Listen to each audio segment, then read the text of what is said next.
20 after, Gilbert Bribois. On est là jusqu'à minuit avec vous. Alors le programme est le suivant. Tout à l'heure de 23h à minuit, vos appels au 32-16 pour votre programme, vos débats. On vous attend, vous pouvez prendre rendez-vous dès maintenant au 32-16, réserver votre place en quelque sorte. Mais là tout de suite, nous allons tout de même conclure sur cette soirée d'Europa League catastrophique pour les clubs français avec Karine Galli qui est là et avec Daniel Riolo. Daniel, bonsoir. Salut tout le monde. Avant 23h, on parlera également du mercato. Parce que j'ai pas pu voir là. C'est passé tranquille. Je vois ton petit sourire narquois. On a vu ton arrivée en studio. Hein. T'étais tout guilleré. Mais non, guilleré de rien du tout. Tu crois que ça me fait pas de la peine comme vous? Et en plus, moi je sais pas, je dis, on est champion du monde du vin, le foot français va en bénéficier. Pour les 10 prochaines années, on va être des cadors. Et t'as oublié que les U19 étaient finalistes. Normalement, tu le dis aussi. Ah ça. Oui, voilà. Moi je sais pas, tout était joyeux, gay et tout. Et puis là, hop, Saint-Etienne contre Stéphane Edberg, une raclée. Et Limassol. C'était l'Apollon, attends, là, c'est costaud. Tu vois, si ça avait été les autres, je dis pas. Je signale que l'AEL avait mis 3-0 à l'OM. Mais l'Apollon, c'est encore plus fort. Non, mais blague à part, c'est une semaine juste horrible. Non, ils ont un budget de ouf en plus, Limassol. Tu vois, c'est forcément une affaire de fric. Ça, c'est ton dernier truc. Ça, c'est une affaire de fric. C'est une affaire de fric. Mais non, mais on entend tout le temps que c'est une affaire de fric en France, donc c'est une affaire de fric. Tu penses? Il y a Foufou Ils peuvent pas retenir les joueurs et tout, s'ils peuvent pas les payer. L'Apollon, Limassol, 6 fois moins que Nice. Ah bah ouais, mais tout s'explique. 6 fois moins. 6 fois moins, ça fait 2. Daniel. Non mais tu peux quand même reconnaître. Mais pourquoi tu dis Daniel comme ça? Je veux dire, mais c'est dramatique. Non, mais d'accord, je suis ironique, mais je suis ironique pour pas m'arracher les cheveux. Mais moi, je suis président de club de Ligue 1 aujourd'hui. Mais non seulement là, moi, je suis Thirier déjà. Non seulement je suis lui, déjà, je dors pas pendant 4 nuits. Mais lui, je pense qu'il s'en fout. Il sera peinard. Il est au théâtre. Ça va pas l'empêcher de dormir. Ouais, voilà. Mais moi, je sais pas. Je sais pas. Je crée un comité. Non, des comités, ils en ont fait 5000, ça va servir à rien. Je sais pas, mais il faut faire quelque chose, quoi. Ça peut pas continuer. Tous les ans, tu prends des claques comme ça contre des clubs, mais tu sais même pas ce que c'est, quoi. C'est des clubs de Kidam, quoi. C'est pas possible. Tu te rends compte les Danois là, qu'on sait même pas dire le nom là, Stéphane Edberg là. Non, mais il y a une grosse différence. Alors Saint-Etienne va probablement se qualifier. Oui. Enfin, c'est impensable qu'ils n'arrivent pas à gagner 1-0 minimum au retour. Enfin, t'as quand même pris 4 buts par cette équipe. Oui, mais parce qu'il y a eu énormément de suffisance. C'est pas du tout le. C'est pas grave ça. Mais évidemment, mais attends. C'est pas grave ça. Mais est-ce que j'ai dit que c'était pas grave? Mais rien, de toute façon, tu ne peux pas aller plus loin. Déjà, ce que tu as dit là, c'est déjà grave. Mais je te dis que c'est grave. Mais déjà, tu peux pas continuer, c'est déjà grave. Non, mais attends, il y a une grosse différence entre. Non, mais là, tu vas chercher une excuse, c'est grave. Non, c'est pas une excuse. Là, tu vas chercher une excuse. Vas-y, Karine. Non, c'est qu'il y a une grosse différence entre le match contre Limassol et le match contre les Danois dont on n'arrive pas à prononcer le nom. Parce que Saint-Etienne avait le match en main. Ils ont été suffisants. Ils ont fait n'importe quoi. Et donc, la conclusion, c'est quoi? Tu cherches une excuse là? Mais pas du tout, je cherche pas d'excuses. 4 buts contre une équipe de Kidam. C'est scandaleux de perdre au Danemark, mais tu sais très bien que Saint-Etienne est supérieur aux Danois. Alors que sur le match... Je sais très bien, non, je sais pas. Moi. Je le saurai au match retour, pour l'instant, je sais pas. Alors que, en tout cas, sur la mi-temps qu'on a vu entre Nice et Limassol, c'est pas flagrant. Non, mais y a pas et le match de mardi, parce qu'on fait le lien avec le match de mardi, entre Lyon et la Real Sociedad, il n'y avait pas photo. La Real était largement supérieure à Lyon. Quand tu regardes Saint-Etienne, Edberg, là, il n'y a pas un truc qui te saute aux yeux.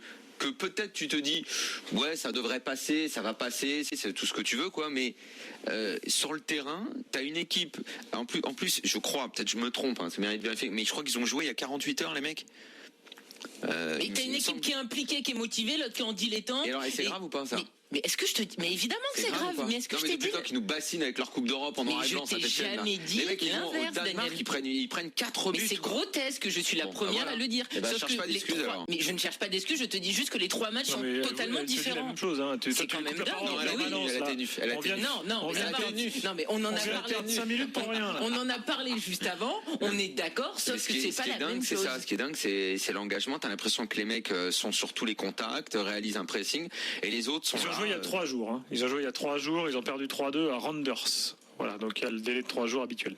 D'accord. Ils ont perdu contre eux? Randers. D'accord. 3-2. 3-2, exactement. Alors, qui c'était? Randers. Arrête de t'arracher les cheveux, il t'en reste y a quand même deux configurations différentes.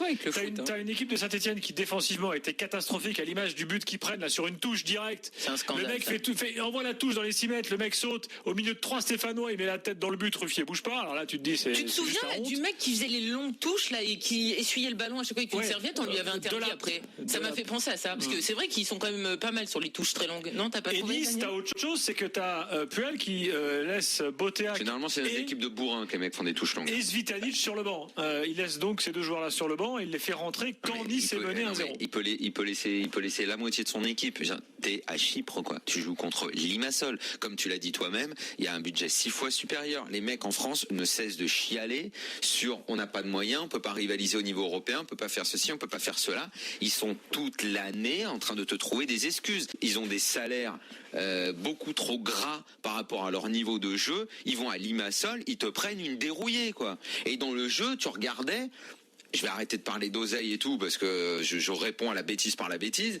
Mais les mecs de Limassol te faisaient des ouvertures, il y avait des mouvements, il y avait des prises de balles. C'était nettement supérieur. Les mecs en face, la moitié, c'est des pieds carrés. Et ces gars-là sont des professionnels à qui tu donnes des gros salaires. Jérémy est supporter de Nice. C'est juste incroyable. Incroyable. Salut Jérémy. Salut Gilbert, coucou Karine et bonsoir Daniel qui a l'air d'être en grande forme encore. Ah, il est en forme olympique ce soir. Ah ouais. Paris va revenir bientôt, donc il aura plus le sourire.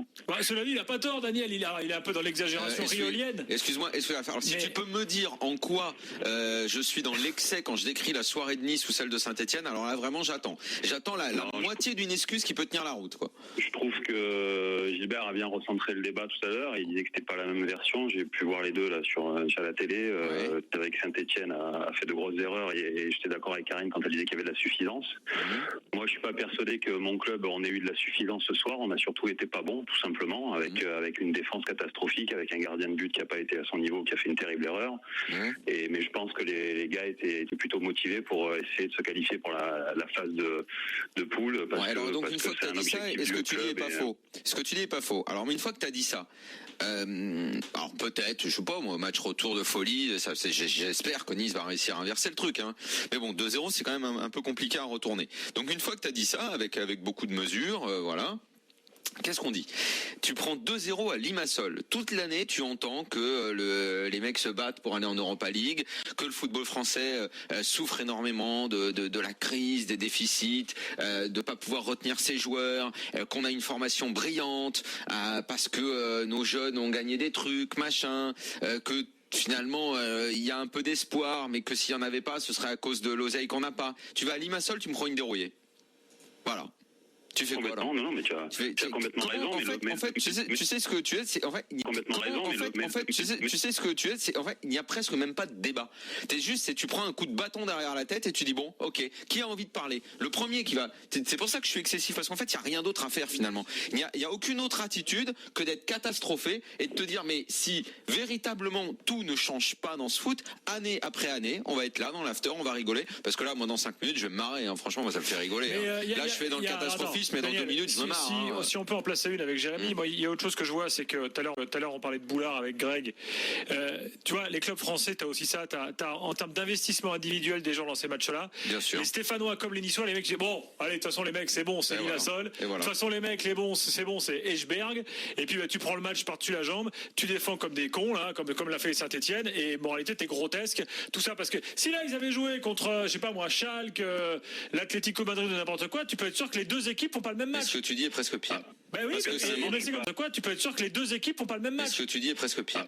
Ben oui, mais c'est comme ça que je le ressens. Ce que tu dis est il faut dégonfler le boulard. Ce que tu dis est probable, mais c'est pas de dégonfler le boulard, parce que je pense moi que c'est le professionnalisme qui est à revoir, mais je pense que c'est dans tout le sport français. C'est notre culture du sport. Il y avait un très bon dossier d'ailleurs samedi dernier dans l'Équipe Magazine à ce sujet que je conseille à tout le monde de lire, où tu avais ça traitait de pas mal de sport, et pour la partie football, il y avait une interview de Christian Damiano qui a beaucoup bossé à l'étranger, notamment à la Roma avec Ranieri, qui expliquait la différence entre les joueurs étrangers, l'implication professionnelle, le travail, et le joueur en France, l'exigence professionnelle, quelque chose qu'on évoque souvent ici, que beaucoup d'entraîneurs d'ailleurs, quand ils vont à l'étranger, voient, constatent, ils en ont tous conscience.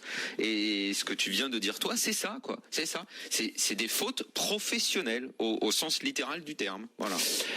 Tu veux rajouter un truc, Jérémy? Qu'est-ce que t'en penses, Jérémy? Oui, toute la notion d'état d'esprit dans le football français ou dans le sport de haut niveau français, comme vient de dire Daniel, c'est vrai que là, je suis complètement d'accord. On a un gros problème d'état d'esprit en France. On a toujours cette notion de supériorité alors qu'on l'est pas par rapport à d'autres nations. Après, moi, je pense l'OGC Nice ce soir, alors c'est bête à dire, mais c'est peut-être aussi une question de moyens, parce qu'effectivement, quand tu as une question de moyens, tu peux garder des mecs comme Sivelli plutôt qu'ils aient gagné 20 ou 30 000 euros de plus en Turquie. Gagné 20 ou 30 000 euros de plus en Turquie. Comment tu peux parler de moyens quand tu vois que Limassol, c'est une équipe qui a même pas 10 millions de budget? Non, mais la différence, c'est que Limassol ce soir, et là où je suis complètement d'accord avec toi, c'est qu'ils ont été plus forts que nous, tout simplement. Quand tu as une équipe qui est plus forte que nous, mais après, il faut essayer de trouver des explications. Quand tu as ce soir une équipe qui est pas capable de défendre, qui est pas capable d'être placée, qui a 2 mètres de chaque attaquant adverse, alors que les mecs qui jouent, ils ont un niveau CFA, c'est qu'il y a effectivement des questions à se poser. Mais pour répondre par rapport à Nice, effectivement, la grosse absence, et là où je peux reprocher ça au club, quelque part, c'est de pas l'avoir anticipé, c'est qu'effectivement, quand tu perds des gars qui sont là pour t'amener justement cette grinta et cet état d'esprit qu'a pu nous amener Renato Sivelli pendant quelques années, qui lui a justement ce caractère de Sud-Américain, qui n'aurait jamais rien lâcher, qui arracherait une jambe pour gagner un match, mais d'accord, et qui, même s'il faut marquer du bout du pied, il va le faire. Non mais Jérémy, toi tu dis... Tu as la moitié d'une équipe de bamban, quoi. Ouais, mais Jérémy, si bon, alors, on poursuit ce que tu dis, t'as raison, tu perds des joueurs qui ont cet état d'esprit-là. Si tu les perds, ça veut dire qu'à un moment, tu penses que les mecs que tu vas mettre à leur place, t'as analysé la situation, ils sont capables de les remplacer. Tout à fait. Tu développes une politique sportive et économique, tu ne pouvais pas retenir Sivelli parce que, je sais pas, peut-être il voulait un salaire plus important, un dernier beau contrat parce qu'il avait plus de 30 ans, tout ça. Tu mets des mecs à leur place, tu choisis de leur donner un salaire. T'as quand même Pesilovic qui est blessé, qui est quand même l'autorité de la défense aussi. Tu détermines un salaire que tu leur donnes, tu les fais jouer, tu leur donnes une responsabilité.